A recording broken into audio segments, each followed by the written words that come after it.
வார் 2 trailer நாளை காலை 10:08க்கு release ஆக போகிறது. கருப்பிலிருந்து சூர்யா பர்த்டே ஸ்பெஷலாக போஸ்டராக வெளியிட்டிருக்காங்க. அந்த போஸ்டர் பார்க்கும்போது நல்லா இருக்குது.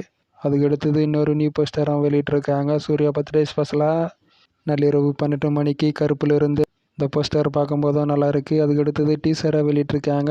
கருப்பிலிருந்து இந்த டீசர் பார்க்கும்போது எப்படி இருக்குது அப்படின்னு பார்க்குறதுக்கு முன்னாடி இந்த டீசருக்கான லிங்க்கு டிஸ்கிரிப்ஷனில் இருக்குது. இந்த டீசர் பார்க்கும்போது எப்படி இருக்குது அப்படின்னு பார்த்தீங்கன்னா பிஜிஎம் எனக்கு சுத்தமாக பிடிக்கல. இந்த டீசர் பார்க்கும்போது நல்லா இருக்குது. சூர்யாவுடைய அந்த லுக்கு பார்க்கும்போது சிங்கம் படம் ஞாபகப்படுத்துச்சு.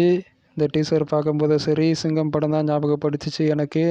சூர்யா பர்த்டே ஸ்பெஷலாக சூர்யா 46 இருந்து ஒரு போஸ்டரை வெளியிட்டிருக்காங்க. அந்த போஸ்டர் பார்க்கும்போது மாசா இருக்குது. கூலியிலிருந்து பவர் சாங்கு ரிலீஸ் ஆகிருக்கு. இந்த சாங்க்கான லிங்க் டிஸ்கிரிப்ஷனில் கொடுத்துருக்கேன். அனிருத் மியூசிக் பண்ணுறாரு. இந்த சாங்கை கேட்க நல்லா இருக்குது. சிக்கிட்டு சாங்காக இருக்கட்டும், அதே போல் மோனிகா சாங்காக இருக்கட்டும் நல்லா இருந்தது. கூலியிலிருந்து வெளியான 3 சாங்ஸும் நல்லா இருந்தது. தனுஷுடைய இட்லி கடையிலிருந்து நியூ போஸ்டரை வெளியிட்டிருக்காங்க. First single song Dhanush birthday ஸ்பெஷலாக ஜூலை 25 ரிலீஸ் ஆக போகிறது. இந்த ஃபஸ்ட்டு சிங்கிள் ரிலீஸ் டைமை பற்றி ஒரு நியூ போஸ்டரோ அல்லது ப்ரோமோவோ ரிலீஸ் ஆகும் இன்னும் 2 நாளில். இந்த போஸ்டர் பார்க்கும்போது நல்லா இருக்குது.